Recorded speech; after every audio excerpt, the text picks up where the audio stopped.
सरस्वती नमस्तुभ्यं वरदे कामरूपिणी विद्यारंभं करिष्यामि सिद्धिर्भवतु मे सदा। द्वादशांग जिनवानी माता की जय। हम लोग तत्वार्थ सूत्र ग्रंथ राज का उमा स्वामी जी महाराज के द्वारा जो रचित है उसका स्वाध्याय कर रहे हैं। उसके ऊपर पूज्य पदाचार्य की टीका है संस्कृत में, सर्वार्थ सिद्धि। उसका हिंदी रूपांतर सिद्धांत शास्त्री फूलचंद जी ने किया है। हम लोग उसका स्वाध्याय कर रहे हैं। उसका स्वाध्याय करते हुए हम लोग पहले अध्याय का 20वां सूत्र पढ़ रहे हैं।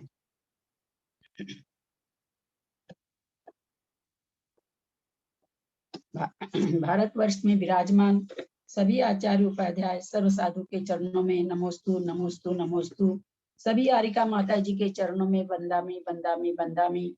सभी छुल्लक के लक छुल्लिका के चरणों में इच्छामी इच्छामी इच्छामी। सभी प्रतिमाधारी के चरणों में वंदना वंदना वंदना। रूप में विराजमान सभी पूज्य जनों का सादर चरण स्पर्श। आकी सभी से सादर जय जिनेन्द्र। मोक्ष मार्गस्य नेतारं वेत्तारं कर्म भूभृतां ज्ञातारं विश्वतत्त्वानां वन्दे तद्गुणलब्धये। सम्यक् दर्शन ज्ञान चारित्राणि मोक्ष मार्गः तत्त्वार्थ श्रद्धानं सम्यक् दर्शनं तन्निसर्गा दधिगमाद्वा जीवा जीवास बंध संवद निर्जरा मोक्षास्तत्त्वं नामस्थापना द्रव्य भाव तस्तन्यासः प्रमाण नयै रधिगम। निर्देश स्वामित्व साधनाधिकरण स्थिति विधानतः सत्संख्या क्षेत्र स्पर्शन कालांतर भावाल बहुतेश्च मति श्रुतावधि मन पर्य केवलान ज्ञानम तत्प्रमाणे आद्य परोक्षम प्रत्यक्ष मन्यत मति स्मृति संज्ञा चिंता भी निबोध इत्यनर्थांतरम तदिंद्रिया निंद्रिय निमित्तम अवग्रहे हवाई धारणा बहु बहुविध क्षिप्रा निश्रिता नुक्त ध्रुवानाम से इतरानाम अर्थस्य व्यंजना से अवग्रह न चक्षुर निंद्रियाभ्याम श्रुतम मति पूर्वं द्वैनेक द्वादश भेदम।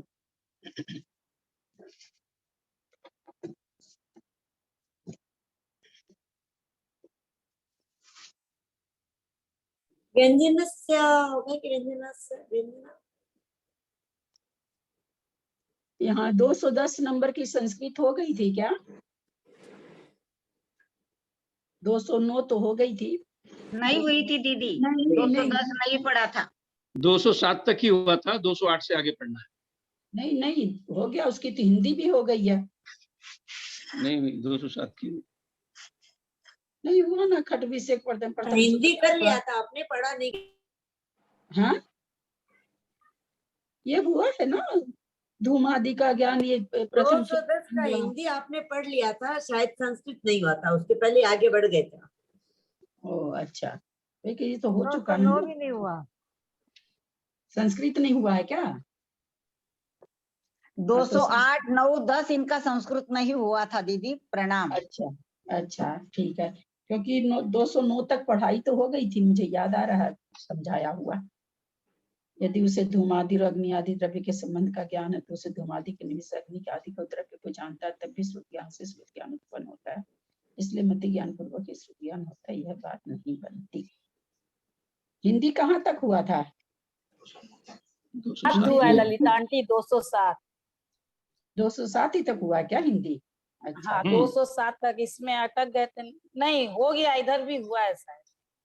207 तक हो गया। 207 हुआ है, 207। चलिए ठीक है, अब संस्कृत पढ़िए। कौन पढ़ेंगे? अब से मैं पेंसिल से वो लिख लिया करूंगी। मैं पढ़ती हूँ, मैं पढ़ती हूँ। 207 से पढ़ना है ना? हाँ 207 हो गया है। 207 तो कल मैं सुनी हूँ।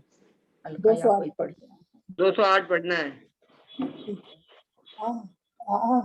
यम सम्यक पोतो युग ज्ञान परिणाम मति पूर्वकत्वम सूतस्य नोपद्यते तद्युक्तम सम्यक्तस्य तदपेक्षत्वात् आत्मलाभस्तु परम वानिति कर्म व मति पूर्वकत्व व्याघाता भाव है।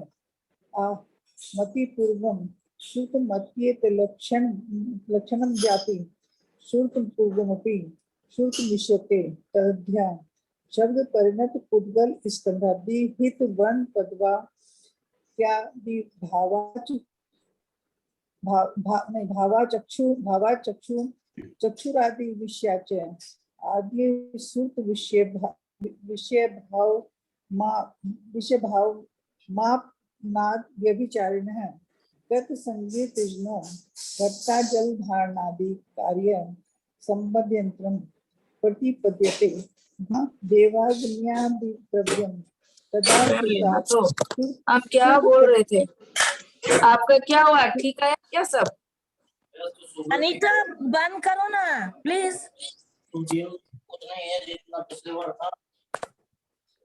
पोटेशियम जो है वो तो ठीक है। शुद्ध प्रतिपत्ति रीति न दोष है तस्यापि मति पूर्वक तम पूचार्थ है। शुद्ध मति क्वचिन मति द्वितीय परिचयते मति पूर्वक स्वादिति 210 बस एक बार रहने दीजिए, क्योंकि फिर से 8 बजे से आगे निकल जाता है, थोड़ा थोड़ा करेंगे। 208 शंका प्रथमोपसम सम्यक्त की उत्पत्ति के साथ ही ज्ञान की उत्पत्ति होती है, अतः श्रुत ज्ञान मति ज्ञान पूर्वक होता है। अब बोलेंगे नहीं जब तक म्यूट नहीं होगा। जेठी भाई साहब बंद करिए ना प्लीज। जेठी भाई साहब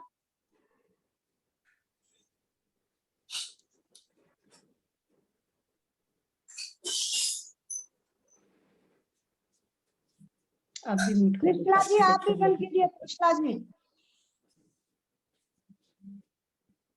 कृष्णा जी का तो फोन हमेशा चूं करता रहता है, इसीलिए मेरे को ना उनका कथानक पर भी बहुत ध्यान देना पड़ता है, फिर भी नहीं समझ में आता है। और अभी समझ में नहीं आता है। आपके ना अभी भी मेरे को तो एकदम नहीं सुना कि आप क्या पढ़े क्या नहीं। आपकी मतलब थोड़ा सा आवाज आपका कम ही रहता है, पता नहीं हमको एकदम कभी भी नहीं सुनता है। आप कथानक भी इतना बढ़िया सुनाती हैं, लेकिन पूरा सुन नहीं पाते हैं। अब एकदम कान को हम ध्यान से लगाए रखते हैं, फिर भी है ना थोड़ी सी आपके यहाँ से पता नहीं चूं चूं की आवाज आती रहती है, तो पूरा समझ में मुझे थोड़ा सुनता भी कम है, इसलिए मुझे समझ में नहीं आता कई बार। प्रथमोपसम सम्यक्त की उत्पत्ति के साथ ही ज्ञान की उत्पत्ति होती है, अतः श्रुत ज्ञान मति ज्ञान पूर्वक होता है, यह कथन नहीं बनता। ऐसा क्यों कहा गया? उसके पहले ज्ञान तो था, पर वो क्या था? अज्ञान था। जैसे ही प्रथमोपसम सम्यक्त हुआ, प्रथमोपसम सम्यक्त होने का मतलब चौथा गुण स्थान और उसमें उपशम सम्यक्त, तो जैसे ही सम्यक्त हो जाता है अज्ञान ज्ञान हो जाता है। तो कह रहे हैं कि ज्ञान के साथ ही उत्पत्ति होती है, अतः श्रुत ज्ञान मति ज्ञान पूर्वक नहीं हुआ, यह कथन नहीं बनता है। समाधान, यह कहना ठीक नहीं है, क्योंकि ज्ञान में समीचीनता सम्यक दर्शन के निमित्त से होती है। इन दोनों का आत्म लाभ तो क्रम से ही होता है, इसलिए श्रुत ज्ञान मति ज्ञान पूर्वक होता है, इस कथन का व्याघात नहीं होता। ये कहना चाह रहे हैं कोई उसको नया ज्ञान नहीं हो रहा है। ज्ञान का आत्म लाभ तो सम्यक दर्शन होते ही जो ज्ञान मिथ्या होता है उसमें समीचीनता आ जाती है।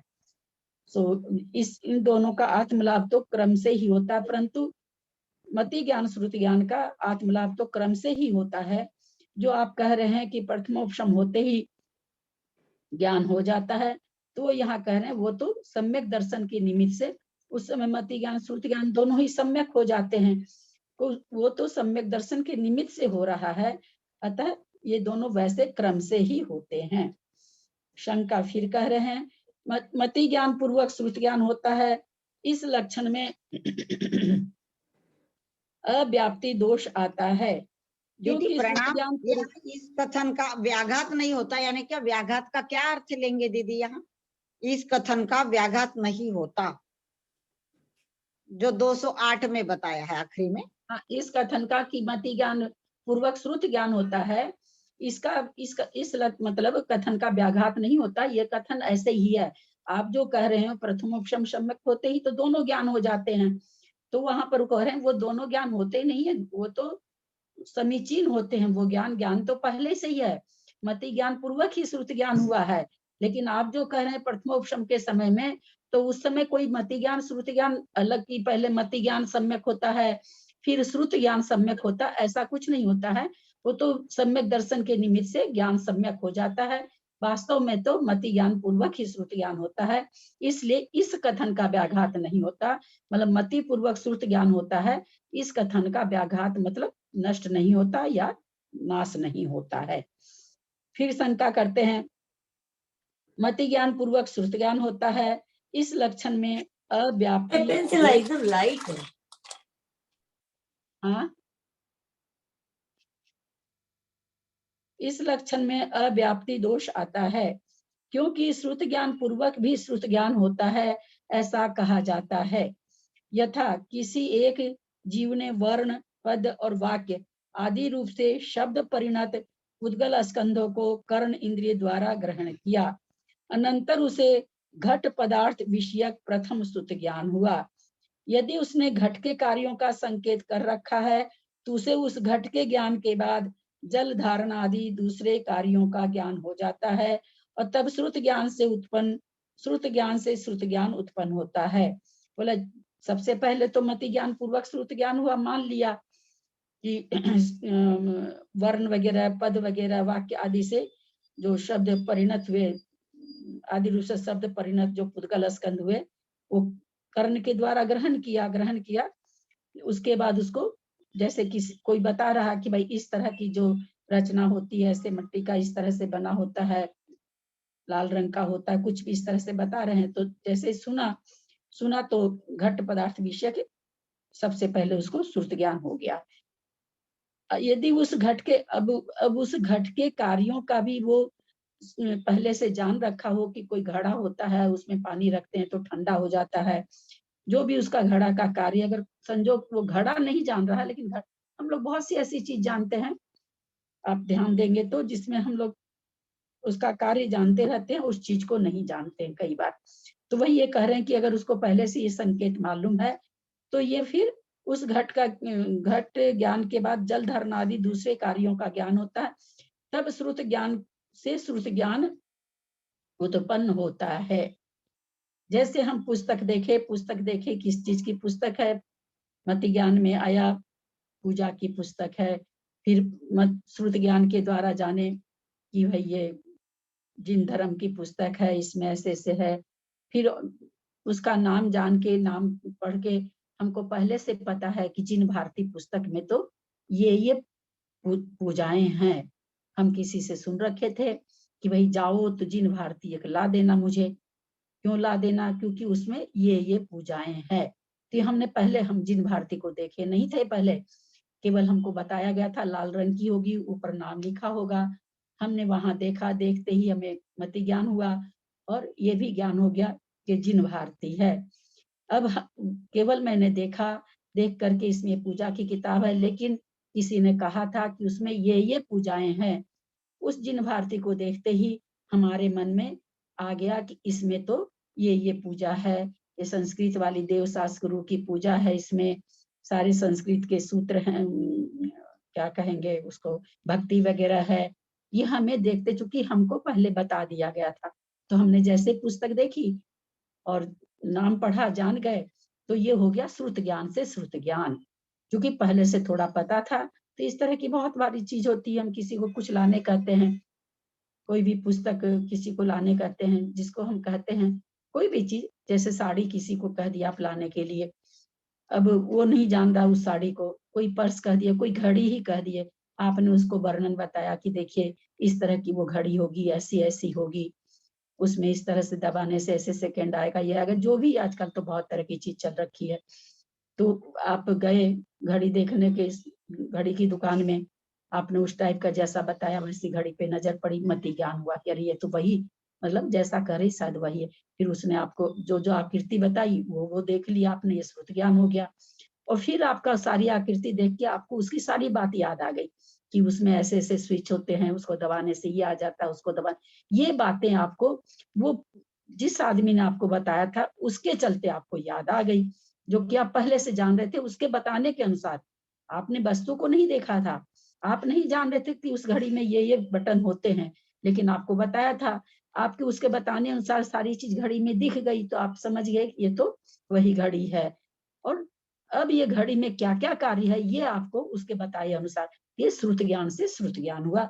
वही चीज यहाँ पर कह रहे हैं कि वर्ण पद वाक्य से घड़े को जान तो गया, मति ज्ञान हुआ, फिर श्रुत ज्ञान हो गया कि हाँ यही घड़ा है। अब वो पहले से कोई उसको बता रखा, भाई घड़ा क्यों लाना है, उसमें पानी ठंडा रहता, गर्मी के दिन में उसमें हम लोग पानी रख करके पियेंगे, उसका पानी लाभदायक होता। ये सारी बातें आपको घड़ा की आकृति मिलते ही और याद आ गई। ये वहां पर कोई नहीं बता रहा है, लेकिन आपको याद आ गई, तो ये श्रुत ज्ञान से श्रुत ज्ञान होना हुआ। या किसी एक जीव ने चक्षु आदि इंद्रियों के विषय को ग्रहण किया, अनंतर उससे धूम आदि पदार्थ विषयक प्रथम श्रुत ज्ञान हुआ। यदि उसे धूम आदि और अग्नि आदि द्रव्य के संबंध का ज्ञान है। अब क्या कह रहे हैं, किसी एक जीव ने चक्षु आदि इंद्रियों से, मतलब जिस इंद्रिय का जो विषय है यहाँ पर ग्रहण किया, अनंतर उसे उससे धूम आदि पदार्थ विषयक प्रथम श्रुत ज्ञान हुआ। धुआं वगैरह दिखा, धुआं का जरा धुआं दिखा, प्रथम तो दिखा कि ये काला काला क्या है, फिर दिमाग में आ गया चूंकि ये धुआं है, इतना ये यहाँ तक श्रुत ज्ञान हो गया। अब धूम और अग्नि का संबंध पहले से जान रहे हैं, तो क्या वहां अग्नि नहीं दिखाई दे रही है, लेकिन फिर भी उस धुएं से श्रुत ज्ञान से श्रुत ज्ञान हो गया कि वहां तो अग्नि ही जल रही है। अग्नि दिखाई नहीं दे रही है, लेकिन धूमादि के निमित्त से वो श्रुत ज्ञान से श्रुत ज्ञान। तो ये कहते हैं हाँ बिल्कुल होता है, आप जो कह रहे हो कि श्रुत ज्ञान से श्रुत ज्ञान होता है, श्रुत ज्ञान से श्रुत ज्ञान होता है, मति ज्ञान पूर्वक होता है, श्रुत ज्ञान से श्रुत ज्ञान। अगर श्रुत ज्ञान से श्रुत ज्ञान नहीं मानेंगे तो इतना विशाल श्रुत ज्ञान, जो विशाल समुद्र है, वो कैसे होगा? वो तो होगा ही नहीं। फिर हम जैसे जैसे आगे बढ़ते जाते हैं, हम लोग अभी सरवार सिद्धि पढ़ रहे हैं, पहला अध्याय पढ़ रहे हैं, धीरे धीरे धीरे धीरे धीरे धीरे हम लोग सारे सूत्रों का अर्थ समझते जा रहे हैं। तो श्रुत ज्ञान के द्वारा ही तो श्रुत ज्ञान बढ़ रहा है, श्रुत ज्ञान के द्वारा ही श्रुत ज्ञान की बढ़ोतरी होगी। तो ये कहते हैं यहाँ पर, यदि उसे धूमादि और अग्नि आदि द्रव्य के संबंध का ज्ञान है, तो वह धूमादि के निमित्त से अग्नि आदि द्रव्य को जानता है, और तब भी श्रुत ज्ञान से श्रुत ज्ञान उत्पन्न होता है। लेकिन ललिता जी यहाँ पर ये मति ज्ञान से तो एक बार उसने धुआं देखा, बाद में उनका श्रुत ज्ञान हुआ, फिर श्रुत ज्ञान से उसने अग्नि का कल्पना की। तो पहले तो मति ज्ञान ही हुआ ना, फिर ये दोनों श्रुत ज्ञान से श्रुत ज्ञान हुए, डायरेक्ट श्रुत ज्ञान नहीं हुआ। हाँ, ये यहाँ पर शंका करते हैं कि भाई मति ज्ञान श्रुत ज्ञान पूर्वक होता है, इस कथन यह लक्षण में अति व्याप्ति दोष आता है। जैसे अति व्याप्ति दोष क्या कहते हैं, एक ही लक्षण दो में घट जाना। तो ये कह रहे हैं तो अति व्याप्ति दोष है, मति ज्ञान से भी श्रुत ज्ञान हो रहा है, अश्रुत ज्ञान से भी श्रुत ज्ञान हो रहा है ना। तो ये वही चीज का, वही उन्होंने शंका उठाई, तो इन्होंने एक्सप्लेन करके कहा कि बिल्कुल श्रुत ज्ञान से श्रुत ज्ञान होता है, जैसा धुआं वगैरह का दिया हम लोग को समझ में आ रहा है। तो ये कह, और तब भी श्रुत ज्ञान से श्रुत ज्ञान उत्पन्न होता है, इसलिए मति ज्ञान पूर्वक भी श्रुत ज्ञान होता है। इसलिए मति ज्ञान पूर्वक ही श्रुत ज्ञान होता है, यह बात नहीं बनती।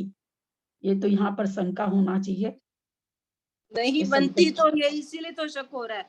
हाँ ना, मति ज्ञान पहले तो मति ज्ञान होके ही तो दो श्रुत ज्ञान साथ में हो सकते हैं ना, दोनों। तो इसका कुछ आगे दिया होगा इन्होंने, शायद पढ़ने से पता चल जाएगा। यह समाधान, यह कोई दोष नहीं है। जब वो कहे ना कि भाई अव्याप्ति दोष आ गया, क्योंकि एक ही चीज का दो लक्षण हो गया कि मति ज्ञान पूर्वक श्रुत ज्ञान होता है, अश्रुत ज्ञान से श्रुत ज्ञान होता है, दो लक्षण घट गया श्रुत ज्ञान में, तो अव्याप्ति दोष आ गया। फिर उन्होंने कैसे घटा वो बता दिया, शंकाकार शंका खड़ा कर दिया है। तो कहते हैं कि इसलिए मति ज्ञान पूर्वक ही श्रुत ज्ञान होता है, यह बात नहीं बनती, क्योंकि श्रुत ज्ञान पूर्वक भी श्रुत ज्ञान हो रहा है। अब ये समाधान दे रहे हैं उस इतनी बड़ी शंका का, 2 लाइन में समाधान कर दिया पंडित पूज्यपाद आचार्य ने। यह कोई दोष नहीं है, क्योंकि जहां पर श्रुत ज्ञान पूर्वक श्रुत ज्ञान होता है, वहां पर प्रथम श्रुत ज्ञान उपचार से मति ज्ञान माना गया है। श्रुत ज्ञान भी कहीं पर मति ज्ञान रूप से उपचरित किया जाता है, क्योंकि श्रुत ज्ञान मति ज्ञान पूर्वक होता है, ऐसा नियम है। अब ये कह रहे हैं कि जो आपने कहा कि धुआं को देख करके, और धुआं का किस लिए होता धुआं, ये अगर किसी को ज्ञान है तो उसको पता चल गया कि वहां पर अग्नि है, तो ये यहाँ पर कह रहे हैं प्रथम श्रुत ज्ञान के उपचार से मति ज्ञान माना गया है।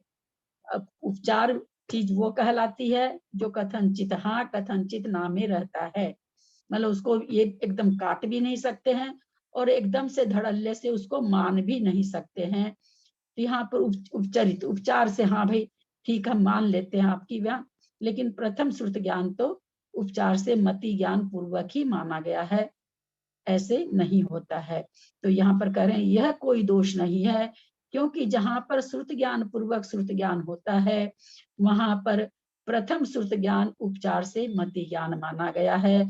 श्रुत ज्ञान भी कहीं पर मति ज्ञान पूर्वक से उपचरित किया जाता है, क्योंकि श्रुत ज्ञान मति ज्ञान पूर्वक होता है, ऐसा नियम है।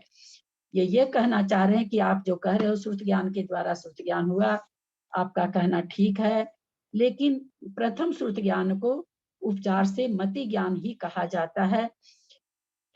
श्रुत ज्ञान भी कहीं पर मति ज्ञान रूप से उपचरित किया जाता है, ऐसा ये कहते हैं, क्योंकि श्रुत ज्ञान मति ज्ञान पूर्वक होता है, ऐसा नियम है। अब ऐसा नियम है तो श्रुत ज्ञान जो पहले श्रुत ज्ञान हुआ उसको मति ज्ञान उपचार से कहा जाएगा, ऐसा पूज्यपादाचार्य ने शंका का निवारण किया है। अब पढ़े कोई? मैं पढ़ूं दीदी? हाँ, भेद शब्द है प्रत्येकम परिसमाप्यते द्विभेदनेक भेदम द्वादश भेदमिति द्विभेदम तावत् अंग बाह्यम अंग प्रविष्टमिति अंग बाह्यमनेक अंग बाह्य मंग प्रविष्टमिति, है ना?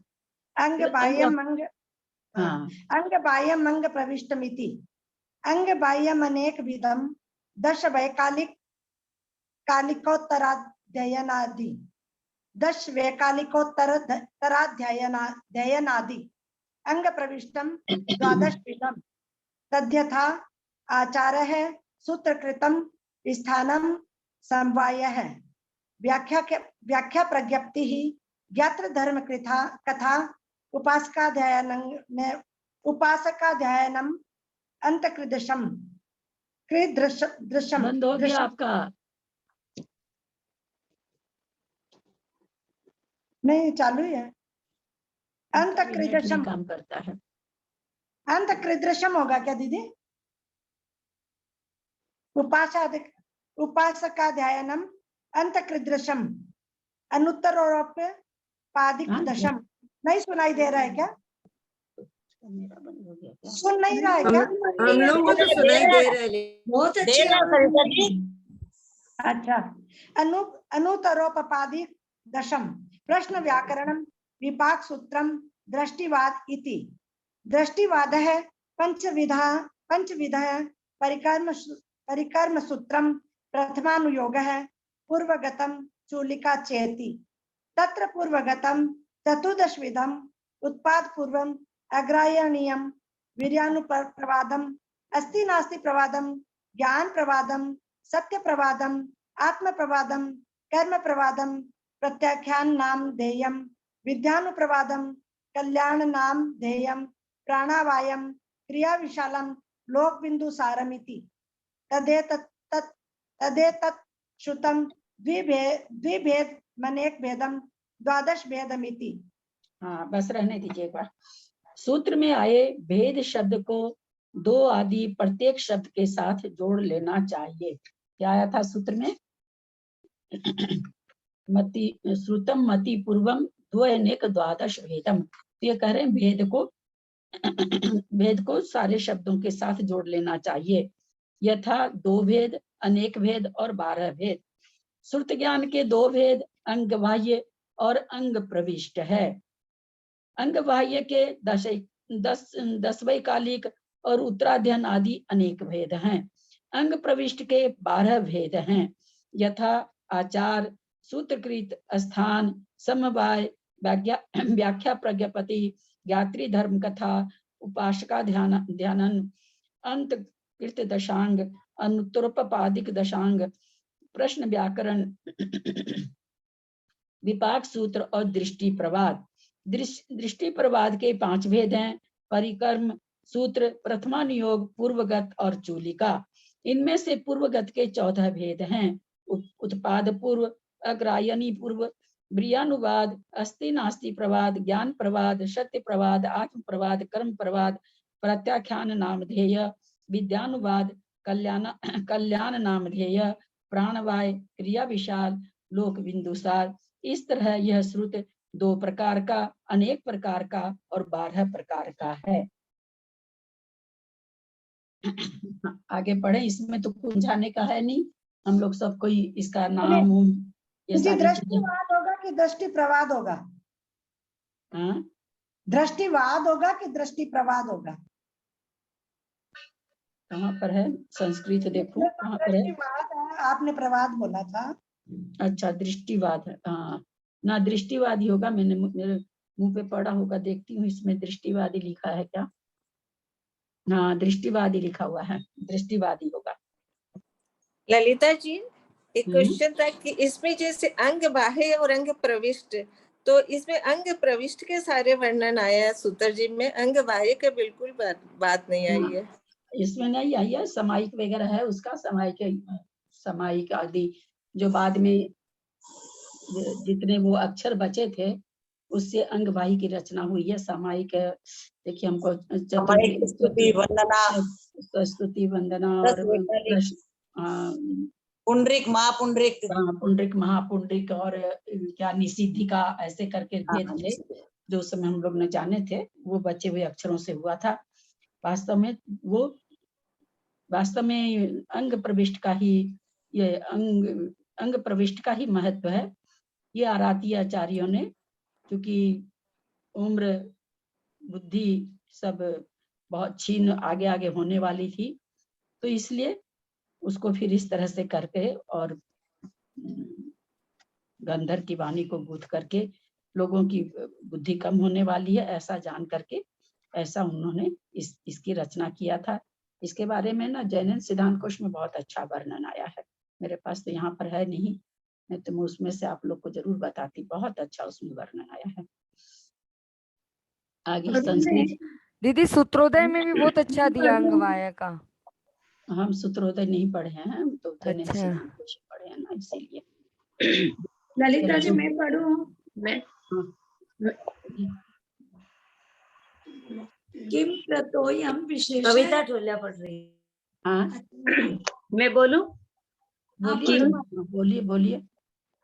किम कृतोयम विशेषः वक्तृ विशेष कृतः त्रयो वक्तारः सर्वज्ञ तीर्थंकर इतरो वा श्रुत केवली आरात्यश्चेति तत्र सर्वज्ञेन परमर्षिणा परमाचिंत केवल ज्ञान विभूति विशेषण अर्थतः आगम उद्दिष्टः तस्य प्रत्यक्ष दर्शित्वात् प्रक्षिण दोषत्वांच प्रामाश्यम तस्य साक्षाची से। कौन पढ़ रहे हैं? बहुत आपने ऊपर भी गलती पढ़ा, विशेषण है वो भी आप गलती पढ़े।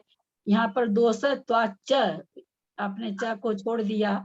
प्लीज स्पीड धीरे कर लीजिए पर सही पढ़िए, है ना? ठीक है। हाँ, तस्य साक्षात शिष्यस्त्र बुद्ध यति शयद्वीर युक्तेर गणधरेः श्रुत केवली भीर नुष स्मृत ग्रंथ रचनम मंग पूर्व लक्षणम तत्प्रमाण्यात् आरातिर्ये पुण्याचार्य काल दोषात् संक्षिप्ता युर्मति बल शिष्यानुग्रहार्थ दशेवकालिक द्युपर निपद्यम तत्प्रमाण मठ तस्त वेदमिति छिनान वजलम घट ग्रहित मिव। बस करिए। अब कहते हैं यह भेद किम कृत है, आपने जो भेद ऊपर किया श्रुत ज्ञान का, ये किसका किया हुआ है? यह भेद वक्ता विशेष कृत है। बोलते ये भेद किससे है? बोला वक्ता के द्वारा जो भेद किया गया है, वक्ता के द्वारा विशेष किया हुआ है। वक्ता 3 प्रकार के हैं। सर्वज्ञ किसको कह रहे हैं? तीर्थंकर या सामान्य केवली। तथा श्रुत केवली और आरातीय। इनमें से प्रथम ऋषि सर्वज्ञ, उत्कृष्ट और अचिंत्य केवल ज्ञान रूपी विभूति विशेष से युक्त हैं। इस कारण उन्होंने अर्थ रूप से आगम का उपदेश दिया। ये सर्वज्ञ, प्रत्यक्षदर्शी और दोष मुक्त हैं, इसलिए प्रमाण हैं। क्योंकि जो केवल ज्ञान रूपी चक्षु से देखे हैं वे सर्वज्ञ हैं, प्रत्यक्ष देखने वाले हैं और दोष से मुक्त हैं। किसी भी तरह का 18 दोष से अरहंत परमेष्टि मुक्त होते हैं, तो कहते हैं दोष मुक्त हैं, इसलिए इनके जो वचन हैं वह प्रमाण है, आगम प्रमाण है। इनके साक्षात शिष्य बुद्धि के अतिशय रूप रिद्धि से युक्त गंधर्व श्रुत केवलियों ने अर्थ रूप आगम का स्मरण कर अंग और पूर्व ग्रंथों की रचना की। भगवान के द्वारा जो अर्थ रूप आगम कहा गया उसको इन्होंने स्मरण करके, आगम को स्मरण करके अंग और पूर्व, अंग मतलब द्वादशांग और पूर्व मतलब 14 पूर्व, अंग और पूर्व ग्रंथों की रचना की। सर्वज्ञ देव की प्रमाणता के कारण ये भी प्रमाण हैं। तथा आरातीय आचार्यों ने काल, हाँ इसमें भी आ गया देखिए, तथा आरातीय आचार्यों ने काल दोष से जिनकी आयु मति, मति मतलब बुद्धि, जिनकी आयु मति और बल घट गया है, ऐसे शिष्यों का उपकार करने के लिए 10 वैकालिक आदि ग्रंथ रचे। जिस प्रकार क्षीर सागर का जल घट में भर लिया जाता है, उसी प्रकार ये ग्रंथ भी अर्थ रूप से वे ही हैं, इसलिए प्रमाण हैं। ये कहना चाहते हैं कि जिस तरह से क्षीर सागर हो और उसमें से घड़े में अगर जल भर लें तो वो क्षीर सागर का ही जल रहता है, घड़े में भरने से वो कोई और ऐसे साधारण जल नहीं हो जाता। उसी तरह से उसी चीजों को आयु बल बुद्धि कम होने के कारण 10वें कालिक आदि ग्रंथ जो रचे गए हैं आरातीय आचार्यों के द्वारा, वे सारे भी प्रमाण ही हैं। ये ऐसा नहीं है कि वो कोई मतलब सही नहीं है, ऐसा नहीं है, प्रमाण ही है, ऐसा वो कह रहे हैं। विशेषार्थ मति ज्ञान श्रुति ज्ञान का विशेषार्थ फूलचंद जी का खुद का लिखा हुआ है। विशेषार्थ में जो सारी बातें आती है पूज्यपाद आचार्य के द्वारा, उसको विशेषार्थ में वो पुनः अपने हिसाब से दोहरा देते हैं। मति ज्ञान श्रुति ज्ञान का कारण किस रूप में है? आरात्य माने क्या है? आरात्य आया तो है, आरात्य माने श्रुत केवली और हाँ आरातीय हुए, केवली भगवान हुए, गंधर्व हुए, गंधर्व या श्रुत केवली जो आया यहाँ पर, और आरातीय हुए। आरात्य मतलब गंधर्व से मतलब है? नहीं, गंधर्व के बाद जैसे कुंद कुंद आचार्य हुए हैं, पुष्पदंत भूत बलि हुए हैं, यति वृषभाचार्य हुए हैं, ये आरातीय आचार्य कहलाएंगे। दीदी आरातीय का मीनिंग क्या होएगा? आरातीय का मीनिंग क्या होएगा? अच्छा देख के बताना पड़ेगा,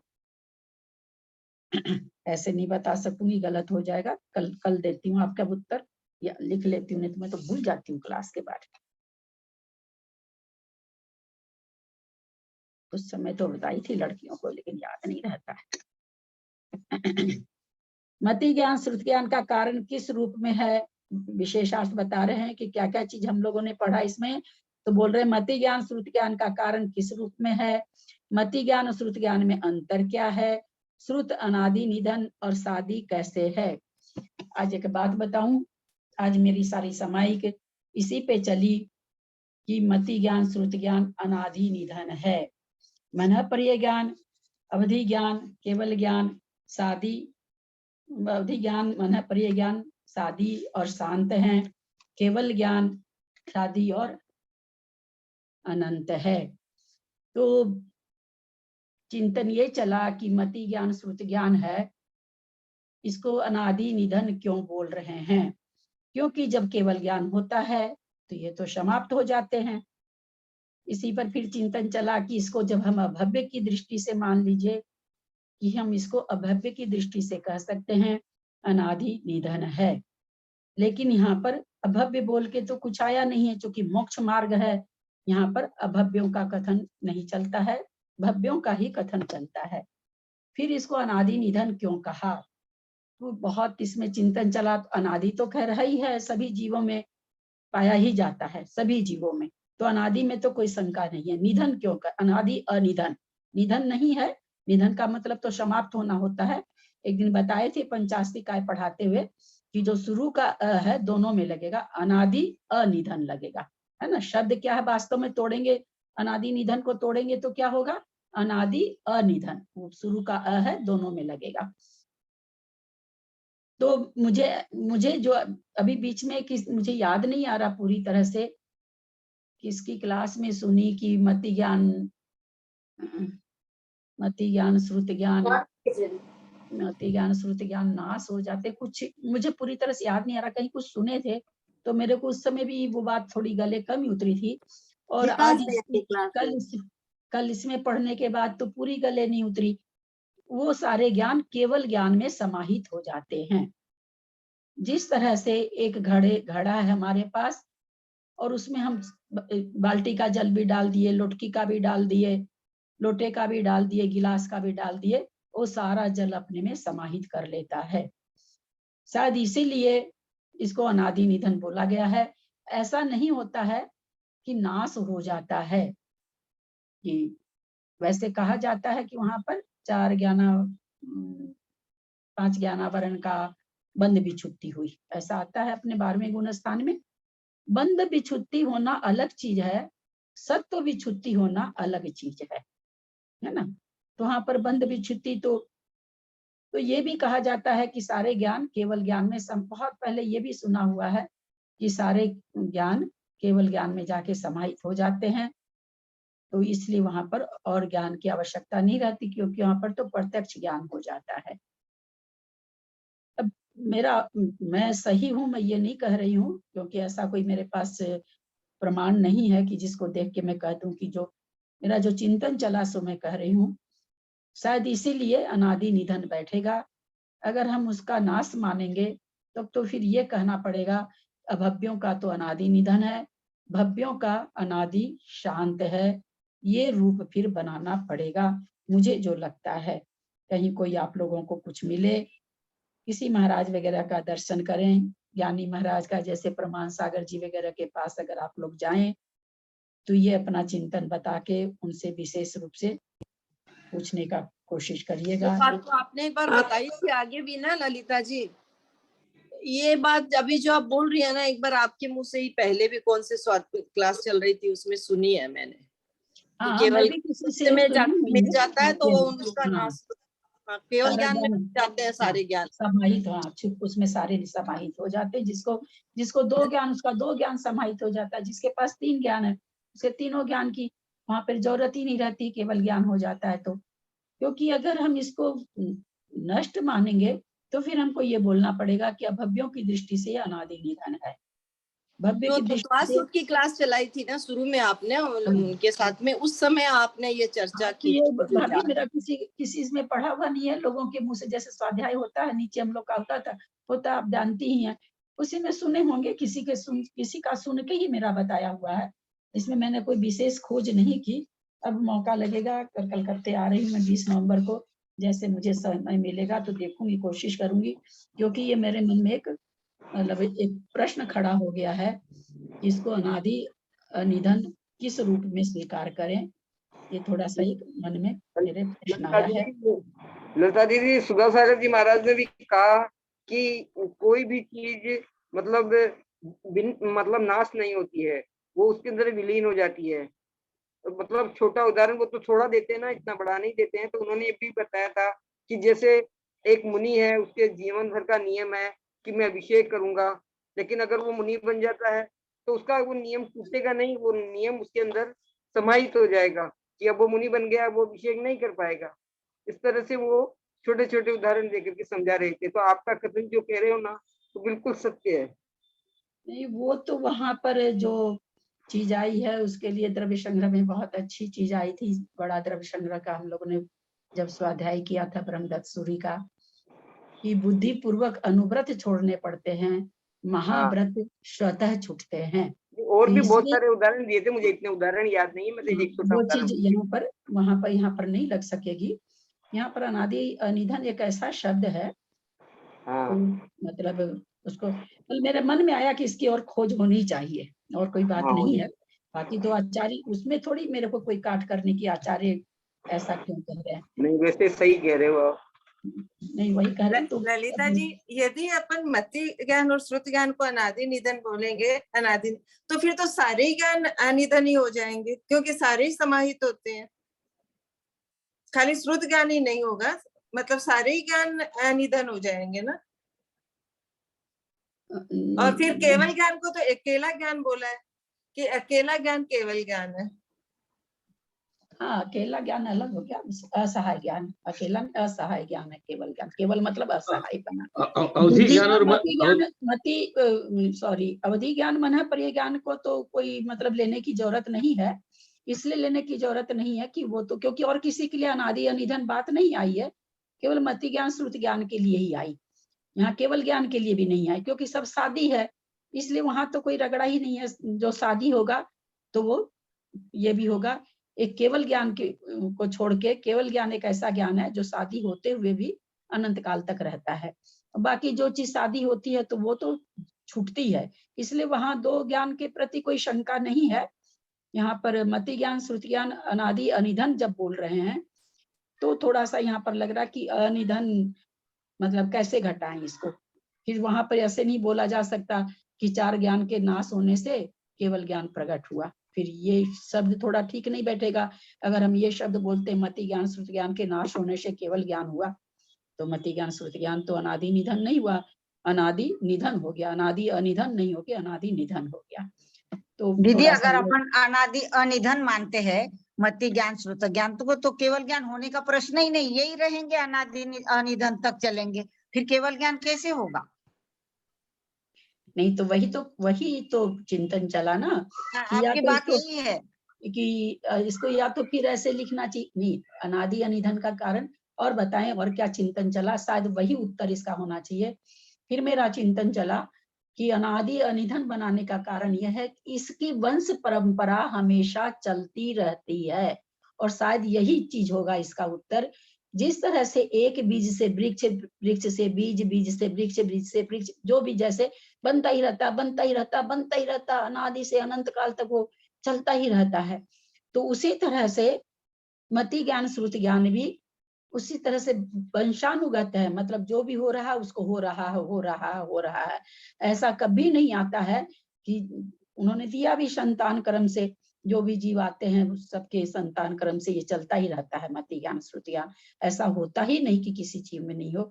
तो जब संतान, और यही शायद इसका उत्तर होना चाहिए कि संतान रूप से सब में पाया जाता है। जिस तरह से वृक्ष से बीज, बीज वृक्ष से बीज होता रहता है, उसी तरह जितने भी जीव संसार में पैदा होते हैं तो सबके ही ये पाया ही जाता है। ये कभी भी ऐसा नहीं होता है कि ये समाप्त होता हो। संसार से इसकी कभी भी समाप्ति नहीं होती है, इसलिए इसको अनादि निधन कहा गया होगा। और शायद यही इसका उत्तर मेरे को लगता है कि सही होना चाहिए, क्योंकि इन्होंने उदाहरण भी दिया संतान रूप से चलता हुआ बीज और वृक्ष का दिया अपने लोग को उदाहरण पूज्यपाद आचार्य ने। तो ये इसी तरह घटेगा कि ये संतान रूप से चलता ही रहेगा, न तो कभी ये शुरू हुआ था, न कभी कहीं ऐसा काल आएगा कि ये ज्ञान नहीं पाया जाए। और उसमें वो पाया जा रहा है वो जीव कौन से हैं, भव्य अभव्य सभी हैं, दुरानु दुर्भव्य, निगोद, एक इंद्री, दो इंद्री, तीन इंद्री, सभी हैं उसमें। ऐसा नहीं कि पर्टिकुलर मति ज्ञान श्रुति ज्ञान के लिए कोई पर्टिकुलर जीव है, पंचेंद्रिय को होता है, ज्ञानी को होता है, ऐसा कुछ नहीं है। तो इस तरह से भाभी जी इसको फिर शाश्वत, इसको क्या शाश्वत कहें क्या फिर? हाँ शाश्वत कह सकते हैं, लेकिन है ना शाश्वत में अनादि नहीं घटता है, शाश्वत में कभी खत्म नहीं होगा, ये घटता है। नहीं तो आचार्य क्यों अनादि निधन लिखते है ना, आचार्य शाश्वत लिखते ना, हमेशा रहने वाला। हमेशा रहने वाले में आप ये नहीं घटा सकते, जैसे केवल ज्ञान हमेशा रहने वाला है लेकिन उसको वो शाश्वत है, केवल ज्ञान में शाश्वत घटेगा, मति ज्ञान श्रुति ज्ञान में शाश्वत पना नहीं होकर के अनादि अनिधन, अनादि निधन जिसको कहते हैं लगा के इसलिए बोल रहे हैं कि आप लोग के ज्ञान में बना रहे। तो अनादि अनिधन घटेगा, इसलिए शाश्वत घटेगा केवल ज्ञान में। तो मुझे लगता है इसका उत्तर यही सही होना चाहिए। अनादि अनिधन तो कभी सुना ही नहीं, आपसे पहली बार अब सुना है आप मैंने। नहीं सुने कि आप कितना सुन लिए सुभाष भाई साहब, आप हमेशा इन बातों पे बोलते हैं मैंने सुना नहीं, या तो बहुत इसमें लोग शास्त्र पढ़ के, मैं आपको आप मैं व्याकरण नहीं, सुनिए, मेरी बात मैं- सुन लीजिए, मैं आप लोगों को व्याकरण से समझाने की कोशिश कर रही हूँ। अनादि और निधन अगर आप दो शब्द लिख देंगे तो उसका आंसर क्या आएगा? अनादि से तो है पर खत्म होने वाला है, नहीं नहीं, वो मैं जो कोई उपसर्ग है वो दोनों में लगेगा, अनादि अनिधन। मैं भाभी जी ऐसा मैं थोड़ी हूँ कोई, मैं तो पूछ रहा हूँ इसका मीनिंग, मतलब जानने की मैं चेष्टा सोचे कर कि रहा आप हूँ। कह रहे हैं तो उसमें आप पहले नहीं, बताया तो भी थोड़ी देर पहले मैं कि ये मैं शंका सबको हो जाएगी कि अनादि अनिधन, तो मैंने इसीलिए पहले व्याख्या कर दी, या तो आप लेट से जुड़े हैं क्या, कि वो नहीं, नहीं, अशब्द दोनों के लिए आया है, अनादि के लिए भी आया है, निधन के लिए भी आया, तो है वास्तव में शब्द क्या है? अनादि अनिधन है, दोनों को इकट्ठे ये बोलने से अनादि निधन हो गया है। वो सही है, मतलब अब प्रवचन तो चलिए बताइए ना, बराबर इतना खोल के होते ही रहते हैं पढ़ाता ना। कौन है, हमको जवाब दीजिए। आप नहीं, लोग तो यही बहुत अरे क्लास अरे अटेंड कर रहे हैं, सुबह से ये तो शाम तक आप लोग दिन भर क्लास अटेंड करते हैं। एक आदमी का नाम बता दीजिए जो इस तरह से शब्दों को खोल को आपको बताता हो, व्युत्पत्ति बताता हो, ये शब्द अरे तो ऐसे बना है, एक मैं नाम बता तो दीजिए भाभी बढ़िया जी, से बढ़िया पंडित का। मेरा अरे यही तो मैं कह रहा हूँ आपको, ये शब्द सुनने को आया तभी तो लगा ना कि क्या बात है भाई, अपन इतना सुनते हैं, ये कभी कोई बोला नहीं शब्द इस तरह से। कोई नहीं अनादि बोल रहा निधन तो मैं करोड़ों क्या बार सुना करूं? है कम से कम, लेकिन इस ये तरह कोई से नहीं बोले, विश्लेषण नहीं हुआ। मैं जल्दी से, मेरे नहीं, को नहीं, आदत इसीलिए नहीं है तो सबको बता दूं कि कोई चीज गलत बोलने की आदत नहीं है, किसी चीज का आप लोग उत्तर ओहो, पूछते हैं, मैं अगर अपने मन अरे से देती भी हूँ तो आप लोग को बोल देती हूँ कि गलत भी हो सकता है, देखना बिल्कुल, पड़ेगा।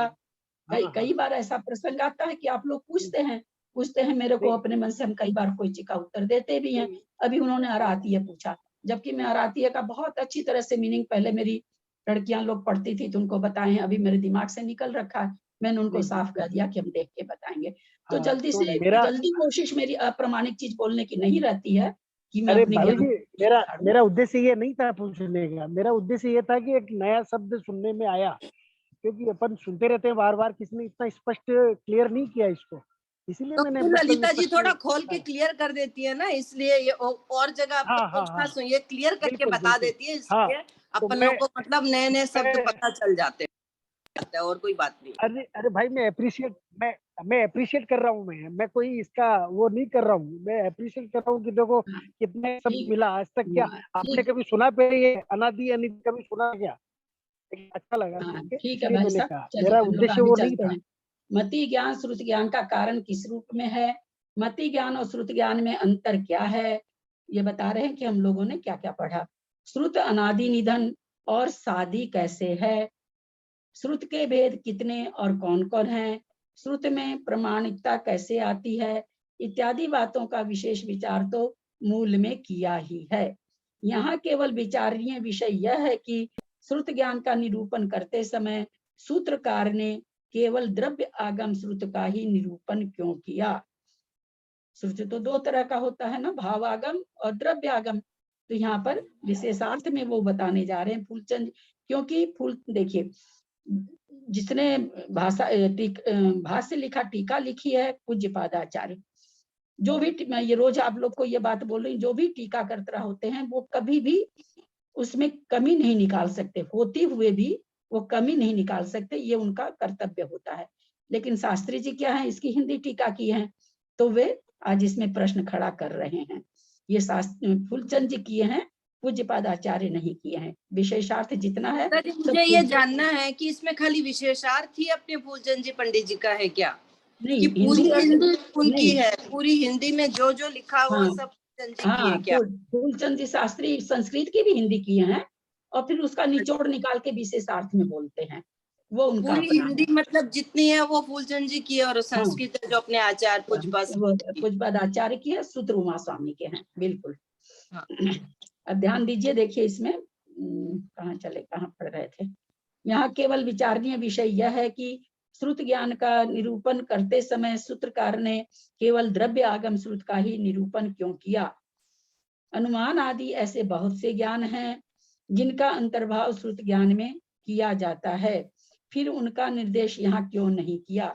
जैसे हम लोग अनुमान वगैरह लगाते हैं ना, तो अनुमान वगैरह भी श्रुत ज्ञान का ही विषय होता है, क्योंकि अनुमान हम कैसे लगाते हैं किसी भी विषय का। जैसे मान लीजिए आप कोई कपड़ा खरीदने जाते हैं कपड़ा देख के आप कहते हैं इसमें तो वो रोए रोए हो जाएंगे, उठ जाएंगे। पहले एक बार ऐसा ही कपड़ा लिए थे तो उसमें रोए निकल गए थे। तो ये जो अनुमान आपने लगाया, अभी नए कपड़े में रोए थोड़ी उठ रखे हैं, लेकिन आपने अनुमान लगाया, तो कहते हैं वो सब भी तो श्रुत ज्ञान है। अनुमान आदि ऐसे बहुत से ज्ञान हैं जिनका अंतर्भाव श्रुत ज्ञान में किया जाता है, फिर उनका निर्देश यहाँ क्यों नहीं किया? क्या श्रुत ज्ञान द्रव्य आगम श्रुत के ज्ञान तक ही सीमित है? क्या कहना चाह रहे हैं कि श्रुत ज्ञान क्या खाली द्रव्य आगम है या और कुछ भी है? और अनुमान आदि का अंतर्भाव सूत्रकार के मतानुसार मति ज्ञान में होता है? प्रश्न कर रहे हैं, ये खुद से ही प्रश्न कर रहे हैं कि क्या अनुमान आदि आगम द्रव्य आगम में ही केवल सूत्र का श्रुत ज्ञान का होगा क्या? अनुमान आदि क्या मति ज्ञान में समाहित होगा क्या? ऐसा भी खुद ही प्रश्न खड़ा कर रहे हैं। ये ऐसे विचारणीय प्रश्न हैं जिनका प्रकृति में समाधान करना आवश्यक है। बात यह है कि जैन परंपरा में द्रव्य आगम श्रुत की प्रधानता सदा से चली आ रही है, इसलिए सूत्रकार ने श्रुत ज्ञान के निरूपण के समय उसका प्रमुखता से निर्देश किया है। पर इसका यह तात्पर्य नहीं कि श्रुत ज्ञान द्रव्य आगम श्रुत के ज्ञान तक ही सीमित है। मति के सिवा मति पूर्वक होने वाले अन्य अनुमान आदि सब परोक्ष ज्ञानों का अंतर्भाव श्रुत ज्ञान में ही होता है, क्योंकि इन ज्ञानों में हेतु आदि का प्रत्यक्ष ज्ञान होने पर ही इन ज्ञानों की प्रवृत्ति होती है। क्या कहना चाह रहे हैं कि जो भी ये अनुमान आदि ज्ञान होता है तो कह रहे हैं इनमें कोई ना कोई कारण होता है। जैसे आपने धुआं देखा तो अग्नि को सोच लिया, तो हेतु क्या हुई? धुआं हुआ वहां पर हेतु। तो कह रहे हैं इन ज्ञानों में जो क्या नाम है सो अनुमान वगैरह जो ज्ञान हो रहा है, कहते इन ज्ञान में हेतु आदि का प्रत्यक्ष ज्ञान आदि होने पर ही इन ज्ञानों की प्रवृत्ति होती है। हेतु जो प्रत्यक्ष हेतु देखा धुआं, ये प्रत्यक्ष में दिखा हमको, तो उस प्रत्यक्ष में दिखे हुए हेतु से हम जाने कि वहां पर अग्नि लगी हुई है। तो ये कहते हैं कि इन ज्ञानों में हेतु आदि प्रत्यक्ष ज्ञान आदि होने पर ही इन ज्ञानों की प्रवृत्ति होती है। उदाहरण के लिए नेत्र इंद्रिय से धूम का ज्ञान होता है, धूम माने धुआं। अनंतर व्याप्ति का स्मरण होता है, तब जाकर यहाँ अग्नि होनी चाहिए। आंख से पहले धुआं देखा, फिर उस अनंतर व्याप्ति मतलब धुआं है वो किसकी पहचान है? जैसे कहते हैं ना जीव का लक्षण क्या है? चेतना। तो कोई भी चीज हिलती डुलती अपने को दिखती है। जैसे कई बार मान लीजिए महाराज लोग को आहार देते रहते हैं, उसमें वो जीरा रहता है, जीरे की वो छोटी सी डंडी टूटी हुई गिरी रहती है। हम लोग को क्या शंका हो जाता है कोई जीव तो नहीं है, वो चलता नहीं है, और तो अपने को तुरंत हो जाता है। कई बार पानी उबालने के लिए चढ़ाते हैं, कुछ भी आके उड़ के गिर जाता है तो जल्दी से निकालते हैं। अगर वो फड़फड़ाता है, कितना भी छोटा रहे, जरा सा पंख उसकी हिलती है, तो हम समझ जाते हैं कि ये जीव है। तो वही यहाँ पर कहना चाह रहे हैं कि कहीं नेत्र इंद्रिय से धूम ज्ञान का अनंतर व्याप्ति का कारण, तो वो क्या व्याप्ति हुई वहां पर? वो हिला डुला यानी चेतना की व्याप्ति हुई, तो हमको लगा ये जीव है। उसी तरह कहते हैं ये व्याप्ति हुई कि धुआं, अग्नि जलती है उससे धुआं निकलता है, ये व्याप्ति हुई। तो कहते व्याप्ति का स्मरण होता है कि भाई धुआं अग्नि से निकलता है, अग्नि जलती वहां धुआं होता है, वस्तुएं चलती है, तो ये व्याप्ति हुआ। तब जाकर के ये दिमाग में आता है कि यहाँ अग्नि होनी चाहिए। यह अनुमान होता है ना। हेतु से अनुमान हुआ, प्रत्यक्ष हेतु से अनुमान लगना। आंखों से अग्नि को नहीं देख रहा है, परंतु हेतु को प्रत्यक्ष दे रहा है, धुएं को प्रत्यक्ष देख रहा है, हेतु को प्रत्यक्ष देख रहा है, उससे वो अनुमान लगाता है। तो कहते हैं इसको अनुमान कहते हैं।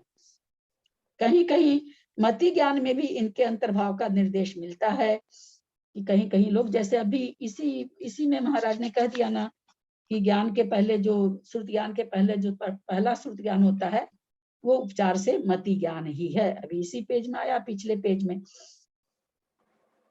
कहीं कहीं पर वह कारण रूप से ही जानना चाहिए।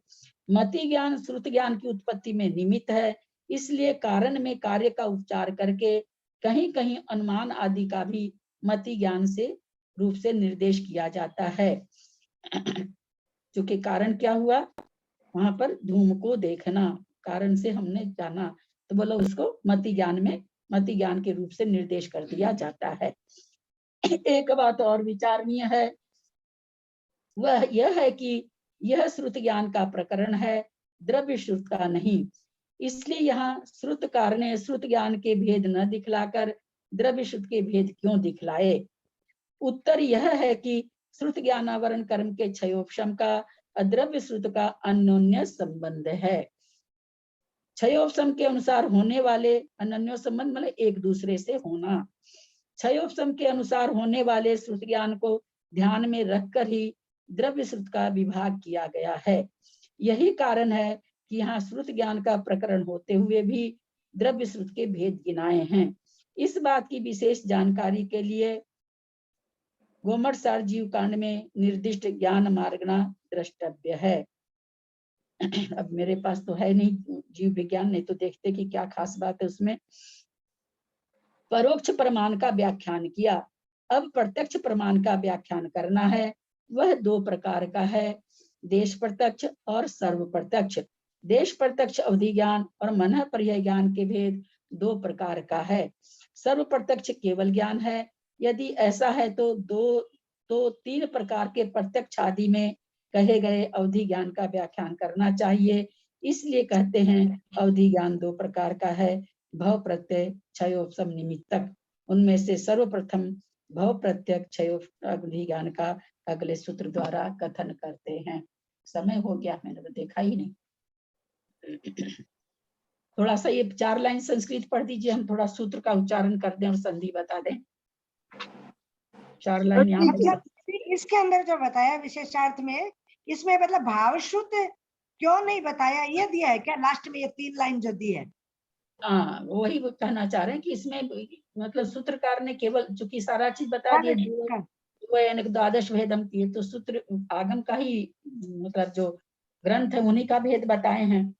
भाव श्रुत का तो कुछ कहा ही नहीं, कोई वर्णन ही नहीं आया। तो ये कहते हैं कि ये भी अब इसकी कह रहे विशेष जानकारी के लिए गोमटसार जीव कांड में निर्दिष्ट ज्ञान मार्गना द्रष्टव्य है।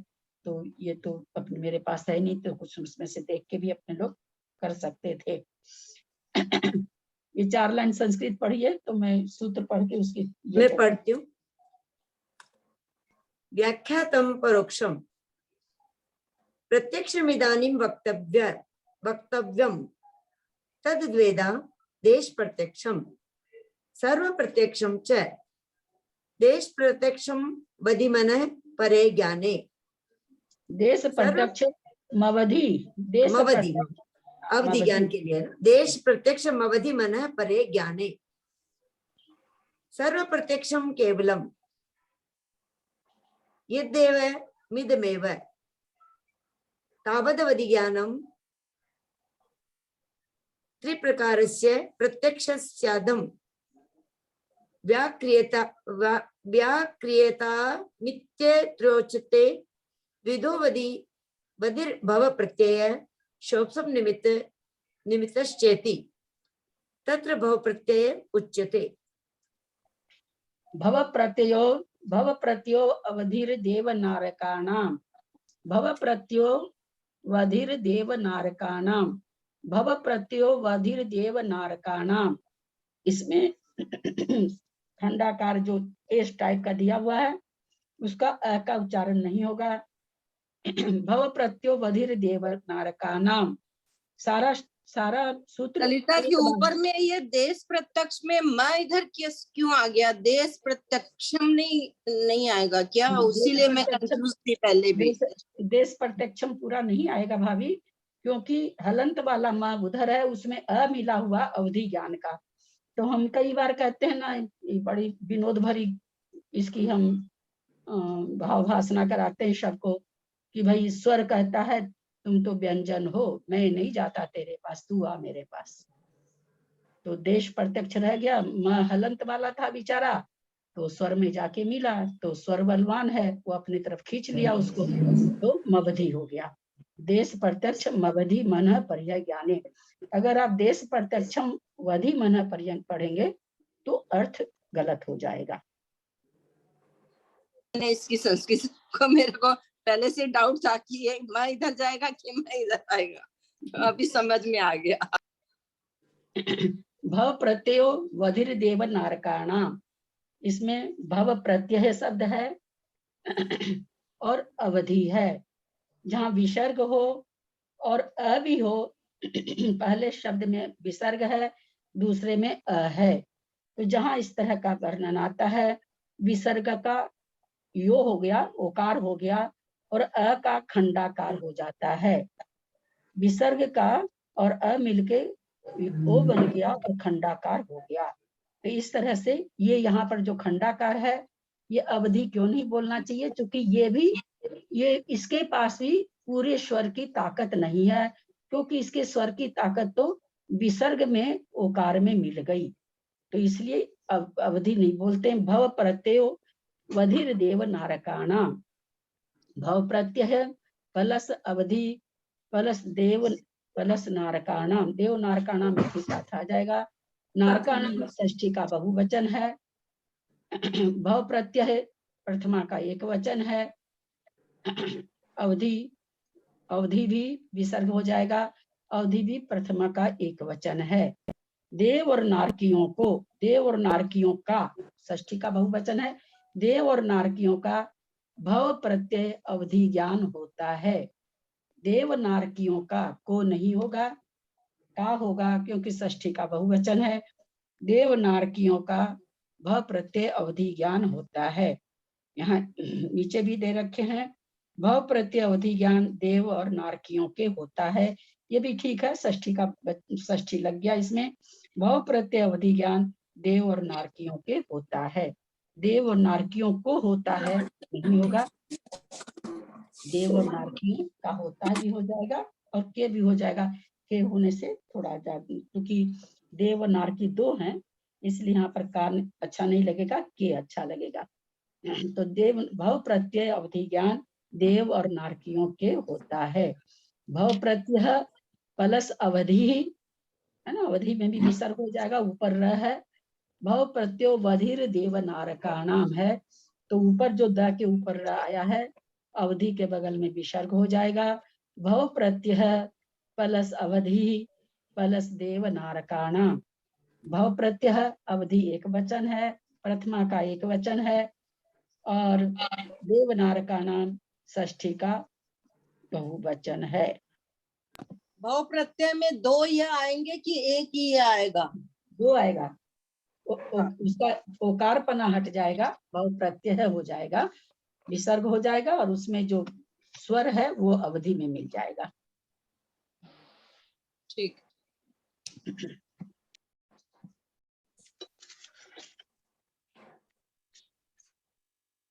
एक बार संधि और बोल दीजिए ना ललिता आंटी, एक बार संधि और बोल दीजिए। संधि और बोल दें। भव प्रत्यय है ना, भव प्रत्यय यह के बगल में यो जो लिखा हुआ ओकार हट जाएगा, उसकी जगह विसर्ग आ जाएगा। प्लस अवधि, धी के बाद भी विसर्ग आएगा। भव प्रत्यय प्लस अवधि प्लस देव नारकाणाम, इसमें भव प्रत्यय अवधि एक वचन है, कर्ता का एक वचन, प्रथमा का एक वचन है। देव नारकाणाम षष्ठी का बहुवचन है। दीदी आपने जो अंडाकार अ लगाया है, ये कहीं पे लगता है कहीं पे नहीं लगता, इसका क्या बताया था? नहीं, कहीं पर लगता नहीं लगता की बात नहीं है। क्या नाम है, सो मंजू जी, आजकल उठ गया ये सब, आजकल लोग नहीं देते हैं, आजकल बहुत कम हो गया। जैसे यहाँ भी देखेंगे आप, यहाँ की जगह बहुत इसके ऊपर है ना, कितना निकल रहा है इस पर, भाषा को जो एकदम खराब कर दी गई। सब न को भी जहाँ पर देना चाहिए वहां पर यहाँ देना चाहिए, यहाँ को भी अनुस्वार दे देते हैं। इस तरह का बहुत आजकल भाषा में बहुत चीज। लेकिन मोबाइल में भी चंद्र बिंदु नहीं, अभी जो मोबाइल है मेरा, इसमें है ही नहीं, चंद्र बिंदु है ही नहीं। जैसे चांद लिखना हो तो नहीं, एकदम उठ गया, चंद्र बिंदु एकदम उठ गया, उसकी जगह खाली वो अनुस्वार आ गया, बिंदी आ गई खाली। चंद्र बिंदु तो एकदम ही उठ गया, भक्तंवर की किसी का भी किताबों को ले लो, आता ही नहीं आजकल। हाँ, तो वही चीजें बहुत सारी, उसी तरह ये खंडाकार भी आजकल लुप्त होता जा रहा है, तो इसलिए आपको कहीं दिखेगा और कहीं नहीं। ज्ञ को कैसे बोलते हैं ललिता जी? ज्ञ नहीं, ज्ञान ऐसे बोलते हैं ना। ज्ञान, ज्ञान ज और यान है वो, ज्ञान ज्ञ होता है क्या? हाँ, ज्ञ है वो, ज्ञ, जैसे ज्ञ नहीं है वो, ज्ञ है। हम लोग शुरू से ज्ञान ज्ञान बोले, आप देखोगे अपने आचार्य श्री कभी भी ज्ञान नहीं बोलते, वो ज्ञान बोलते हैं, कभी भी नहीं बोलते आचार्य श्री ज्ञान। मतलब ज्ञ किससे मिला? ज्ञ और यह मिलके बना है क्या? ज और यह मिलके बना, हाँ, आधा ज है, पूरा ग्वालियर ज के है। बहुत सारे भैया लोग भी जान जान हाँ, बोलते हैं, ज्ञान बोलते हैं, तो हाँ, सुनने में भैया लोग। अजीब लगता है। हाँ, लगता ही हम अपने लोग को को भी अजीब लगता है। लगता है। पूर्णमती माता हम जी लोग तो पूरा कभी ज्ञान जय ही सुने बोलती है नहीं, ऐसे। यही सुने, पूर्णमती माता जी भी ज्ञान बोलती है, ज्ञान हाँ। नहीं सुने, कभी भी नहीं सुने ज्ञान। नहीं अजीब ही ललिता लगता है जी, सुनने में, विद्यालय कैसे ही दय भी लगता है। आपसे सीखा था। हम लोग सब विद्यालय दय बोलते थे, तो आप बोले दय और भाभी, ये होगा तो किरण विद्यालय भाभी, विद्यालय। पूर्णमती माता जी को सुनिए आप, वो कभी ज्ञान नहीं हाँ, बोलती हैं, ज्ञान वो नहीं बोलती हैं बोलते वो, कभी भी। कभी नहीं बोलती है वो ज्ञान। और ये भैया लोग जितने इसलिए में भैया लोग हैं, अंगाने वाले सब ज्ञान बोलते। सब ज्ञान बोलते, क्यों है ही वो ज, आधा ज है और पूरा यह है, वास्तव में यही बनावट है उसकी। लेकिन लेकिन बस चल पड़, पूर्णमती माता जी के भक्तामर जी में तो वो कहीं कहीं वो न और म का उच्चारण पता नहीं। उसके नहीं, वो ऊपर मैं को न होता है वहाँ, जहाँ न होता है वहाँ न बोलती है वो भक्तामर जी के। न बोलने की बात नहीं है। अक्ष बोलते हैं ना, अक्ष, छ को माने अक्ष, श और श मिला करके बना हुआ है वो वाला, जो तब वो उसके बाद य र ल वो स, उसके बाद छ आता है, उसको छ ना बोल के श अक्ष ऐसे बोलते हैं ना। क और छ मिला, हाँ, तो क वो और छ उच्चारण मिला में वो हुआ है। वैसे ही आता है, वो बोल अक्ष नहीं में, सकते हाँ, अक्षर, तो कैसे में क बोलेंगे? और छ, रक्ष, रक्ष नहीं बोलेंगे, रक्ष। हाँ, तो क तो है ना वो वैसे ही उच्चारण उसका वैसे ही आएगा बोलने में, वो नहीं आएगा छह, छह तो फिर छतरी वाला छह आ जाएगा उसमें फिर। तो वही तो छतरी वाले छह, कोई तो छ बोलते भाभी, छ और छ मिला के हुआ है उसको। क और छ मिल के होता है वो। न और मैं तो बहुत उनका कंफ्यूजिंग है, पता नहीं, लगता है कि समझ नहीं पाते। आप बोल रहे थे ना, किसी को कुछ पूछना है? समय हो गया, लेट हो जाता है। एक बार आप ये बता रहे थे ना, लाइन की स्वर कहता मैं व्यंजन हूँ, स्वर कहता मैं व्यंजन हूँ। आप लाइन बता रहे थे नहीं, आप कितनी बारी खंडाकार बोलते हैं ना।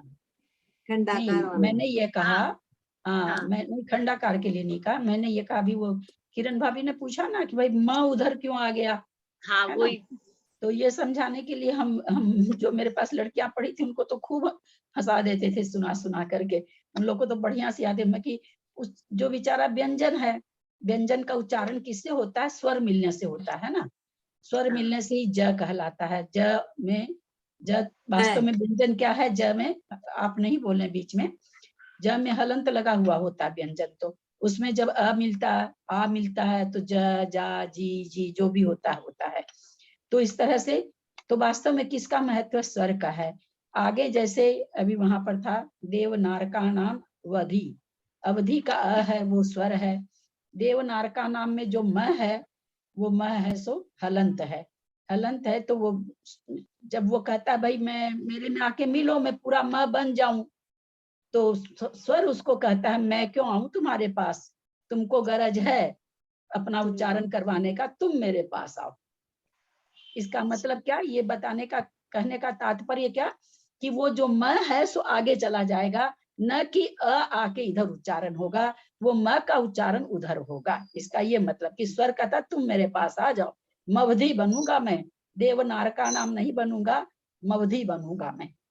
तो इस तरह से स्वर अपनी तरफ व्यंजन को खींच लेता है। अच्छा, तो ये अवधि में मैं इधर आ जाएगा, हाँ, अवधि में मैं इधर आ जाएगा, अवधि इस, अच्छा अच्छा, अधा में इधर आ जाएगा, तो देवनारका नाम।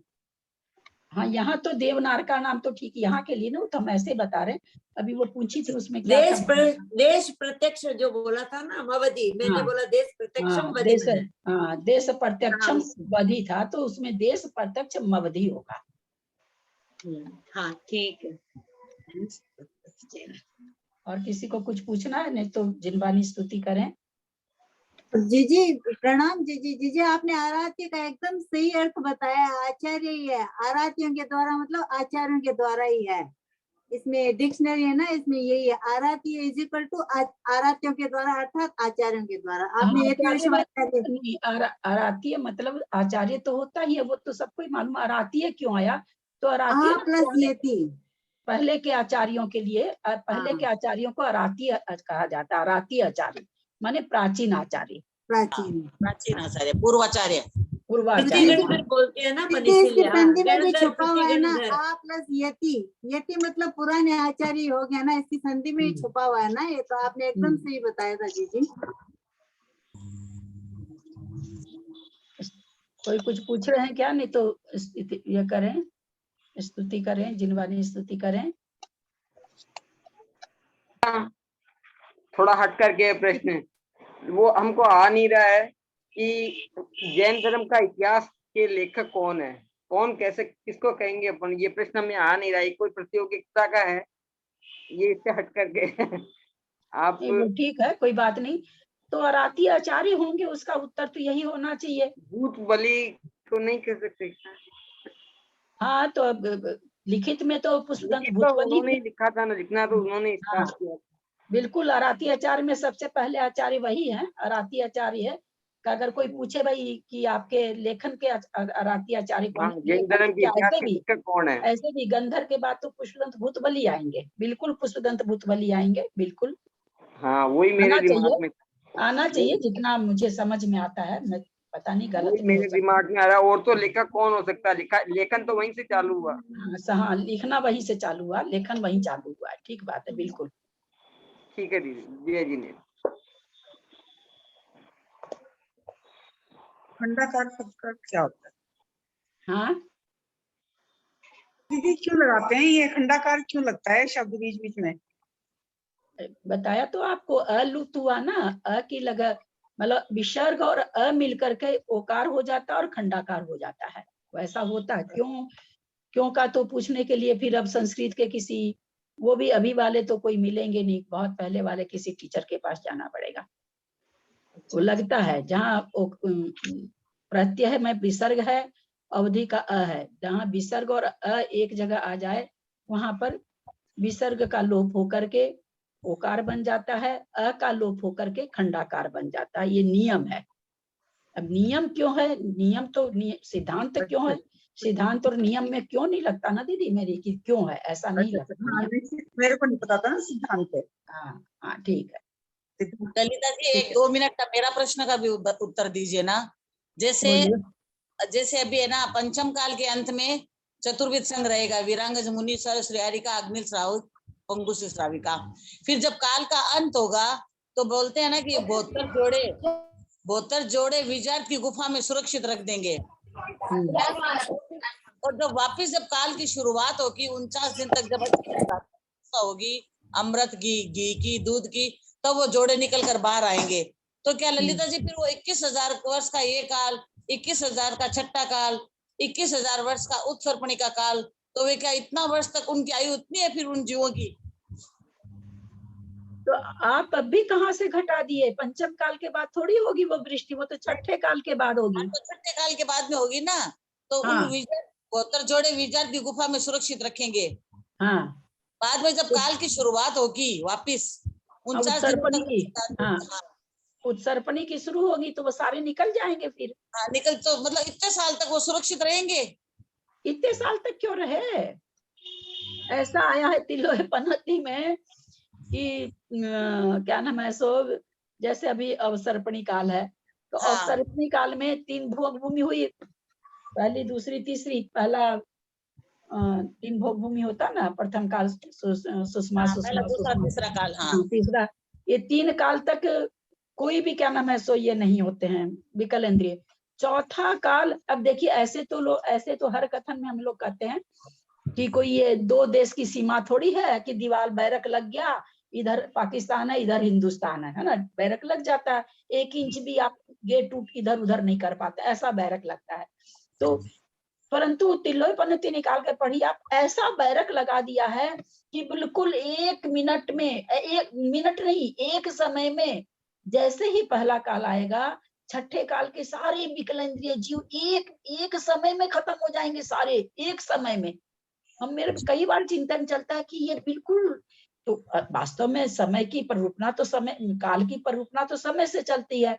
हमको नहीं समझ में आए वो अलग बात है, पर ऐसा लिखा है कि मतलब जैसे ही छठा और पांचवा तीसरा ऐसे खत्म होगा, जैसे ही भोग भूमि पहली भोग भूमि आएगी वैसे ही सारे विकलेंद्रीय एक समय में मर जाएंगे, और जैसे ही कर्म भूमि शुरू होगी एक समय में सारे उत्पन्न हो जाएंगे।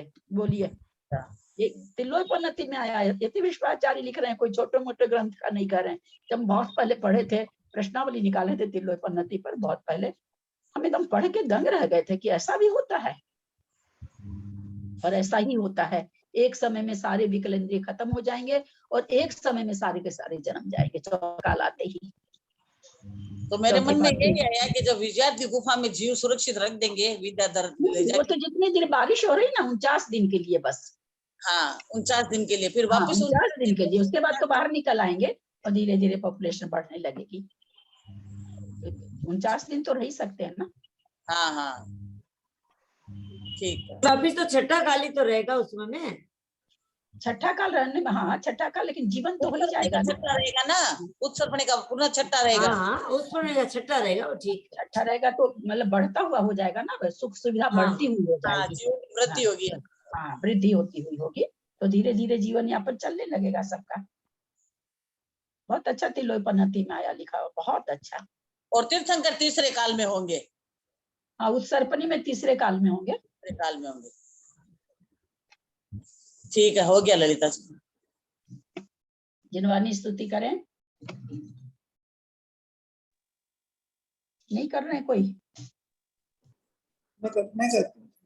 वीर हिमाचल तैनिक सी गुरु गौतम के मुख कुंड डरिए, मोहे महाचल वेद चली जग की जड़ता तक दूर करिए, ज्ञान पयो निधि माहिरली बहु भव तरंगन सोचुरी, दास की सारथ कंगन प्रति मैं अंजुरी कर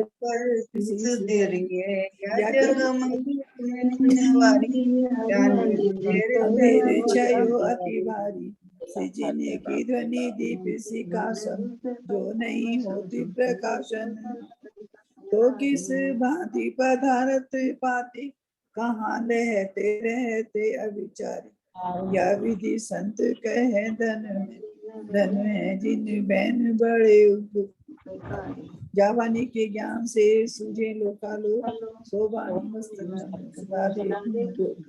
जिनवानी भार जपुदी लैन, जो तेरा शरणार्थ सो देव जुअर हंत को दूसरे हो निर्गन, दया धर्म पालन सदा यही मोक्ष। जिनवानी माता की जय, द्वार संगवानी की जय। नौबान कर्म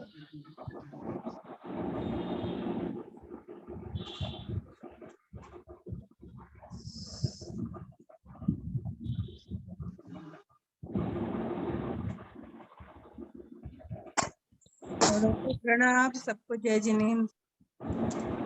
सादर प्रणाम जी, सब बड़ों को सादर प्रणाम,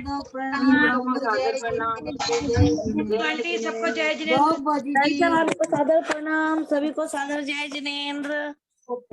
ललिता जी को जय जिनेन्द्र। सभी बड़ों को प्रणाम, सबको सादर जय जिनेन्द्र। ललिता जी सादर प्रणाम, भाई साहब सादर प्रणाम, सभी बड़ों से सादर प्रणाम, सभी से जय जिनेन्द्र। सभी को जय जिनेन्द्र। सादर प्रणाम प्रणाम, सभी बड़ों को प्रणाम भाभी जी, ललिता भाभी जी प्रणाम, कुसुम भाभी जी प्रणाम। हाँ जय जिनेन्द्र, जय जिनेन्द्र।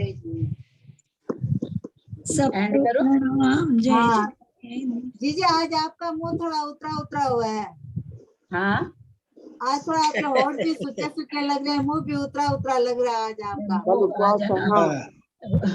ऐसे ही लगता रहता मेरा मुंह का ना उपास से थोड़ी फर्क पड़ता है ना, वो होता है। आज उतरा लग रहा है, थोड़ा सुस्त लग रहा है आज। जिनका शरीर का सहन नहीं होता पड़ता है उपवास से फर्क, कैसे नहीं पड़ता दीदी?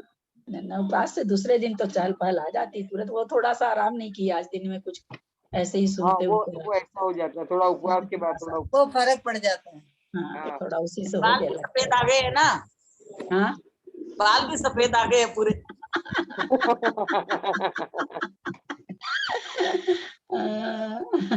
मिला ही है। साल तो मतलब नहीं रंगते हैं, लेकिन बस बच्चे लोग का कुछ कुछ आता है। अभी यहाँ पर बहू का एनिवर्सरी आने वाला 25 में, उसके पहले ही हम तो खैर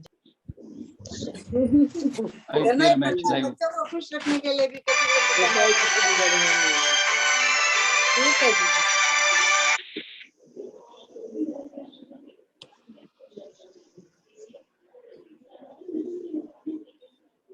कट है जाएगा। प्रणाम बाबूजी, प्रणाम।